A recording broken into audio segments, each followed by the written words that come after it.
유튜브로 읽는 박정희 전기 10권 10월의 결단 대화 있는 대결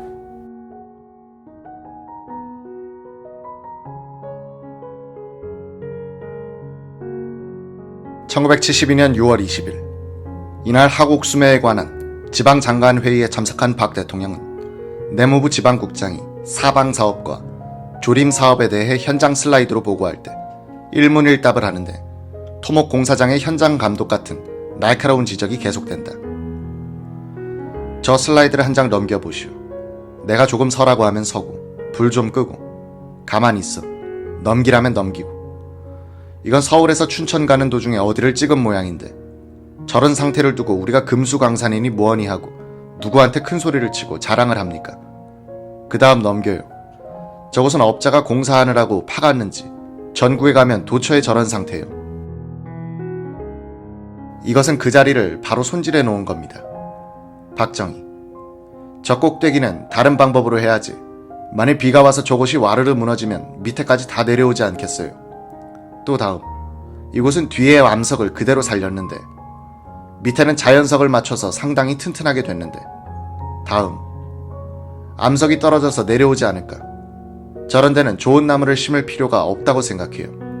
아카시아 같은 것을 심어서 자꾸 뻗어나가게 해서 덮고 사이사이로 바위가 노출되도록 하면 튼튼해지지 않을까. 박 대통령은 경제국방뿐 아니라 조림, 조경, 토목공사 등에 대해서는 전문적인 수준의 안목을 갖고 있었다. 그가 토목공사나 도시계획 및 조경 등에 대해서 스케치로 남긴 여러 도면들을 보면 사물을 입체적으로 파악하고 있음을 알 수 있다. 박 대통령은 상황이나 사물의 핵심을 한눈에 잡아낼 수 있는 동물적인 능력의 소유자였다. 박 대통령은 헬리콥터로 전국을 돌아보면서 지도와 현장을 대조하는 것을 즐겼다. 장교 시절부터 독도법에 능했던 박 대통령은 1970년대에 들어가면 전국의 큰 나무 한 그루까지 안다고 할 정도로 국토에 대해 완벽하게 장악하고 있었다. 그는 가끔 하늘에서 내려다본 국토를 내가 그린 그림을 보는 것 같아 라고 말하기도 했다. 국정과 국토개발의 세부 사항에 대한 종합적이고 입체적인 파악 능력에 있어서 박 대통령은 당대의 한국인들 중 단연 1위였다고 할 수 있다. 이승만 대통령도 그렇지만 박 대통령의 경우에는 한국인들 중 가장 두뇌가 우수하고 비전과 열정이 가장 뜨거웠던 사람이 권력자가 된 경우다.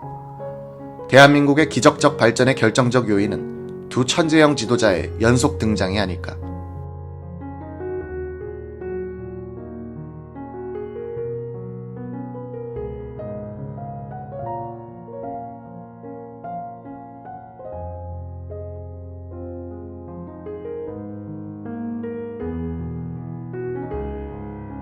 (1972년 7월 1일) 저녁 9시 45분 당직 비서실로 내려온 박 대통령은 당직자와 한참 동안 얘기했다.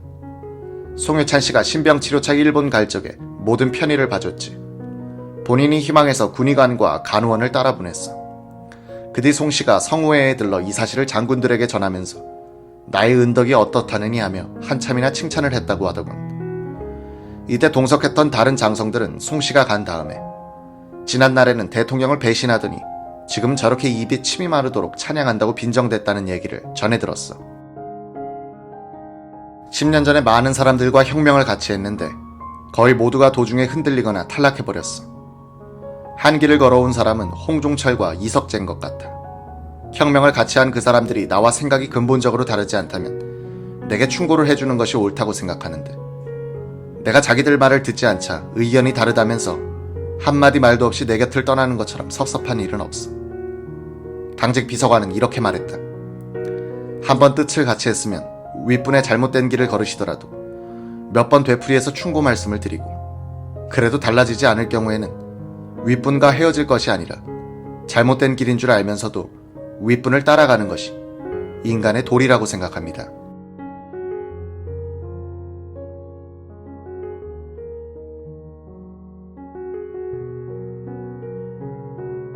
그것이 동양적 사고방식에서 말하는 의리인데 요즘에는 그런 생각들이 점점 없어지는 것 같아서 안타까워.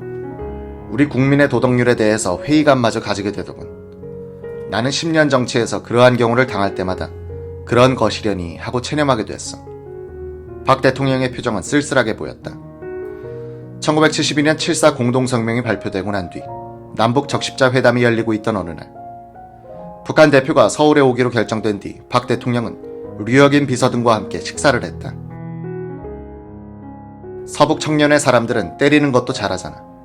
왜 영락교회 한경직 목사에게 얘기해서 달걀 좀 던지라고 해요. 국민들이 반대하는 사건도 있어야 회담이 잘 되는 거야.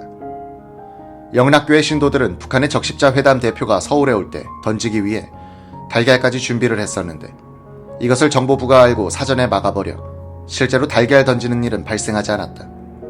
다음 자료는 1972년 7.4 공동성명 직후 박정희 대통령이 군 지휘관들에게 보낸 친서의 주요 부분이다. 박 대통령은 남북대화 무드 속에서 국군 지휘부가 어떻게 대응해야 할 것인지를 강조하여 설명하고 있다.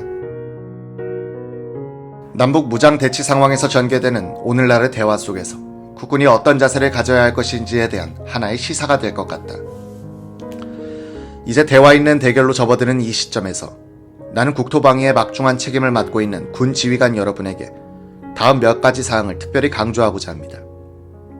하나, 북한 공산주의자들과의 대결에 있어서 이제부터 시작되는 대화 있는 대결은 어느 의미에서는 지금까지의 대화 없는 대결보다도 오히려 더 복잡하고 어려운 일입니다.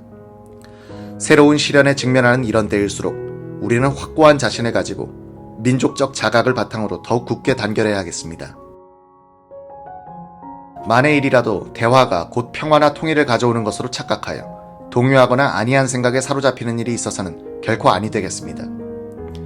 자신과 자각과 단결로서 결집된 국민의 힘이 정부를 강력히 뒷받침해줘야만 할 때인 겁니다. 둘, 남북 공동성명의 발표가 우리 대한민국의 유일 합법적 정통성과 국가 기본정책 등에 아무런 영향을 미치지 않는다는 사실을 명확히 인식해야겠습니다. 더욱이 이 성명이 북한 공산 집단을 합법 정권으로 인정한 것은 결코 아니며 유엔 감시하의 토착 인구 비례에 의한 총선거라는 우리의 통일정책 기조가 바뀐 것도 아니고 그들을 비방, 중상하지 않는다고 해서 공산주의를 반대하는 우리의 정책에 하등의 변경이 있는 것도 아님을 똑똑히 알아야겠습니다. 셋, 남북 공동성명이 발표됐다고 해서 우리의 통일 노력의 성과에 대하여 조급하게 서두르거나 환상적인 기대를 갖는 것은 삼가야겠습니다. 공동성명의 발표는 대화를 모색하는 첫 단계에 불과하며 그 성과 여하는 북한 공산주의자들이 과연 그들이 약속한 바를 성의 있게 행동으로 옮기느냐 않느냐에 달려 있습니다. 그러므로 우리는 그들의 동태에 더욱 큰 경계를 견지하면서 각기 자기가 맡은 임무에 충실하여 내실을 강화함으로써 국력 배양에 더욱 힘써야겠습니다. 넷, 남북 공동성명이 발표됐다고 해서 국군의 감축이나 유엔군 철수는 결코 있을 수 없는 일입니다. 유엔군의 한국 주둔은 우리나라의 안전보장을 돕기 위해서 아직도 필요한 것입니다. 따라서 북한의 공산주의자들이 무력 행사의 포기를 말만으로가 아니라 행동으로 실증할 때까지는 유엔군 철수는 있을 수 없는 겁니다.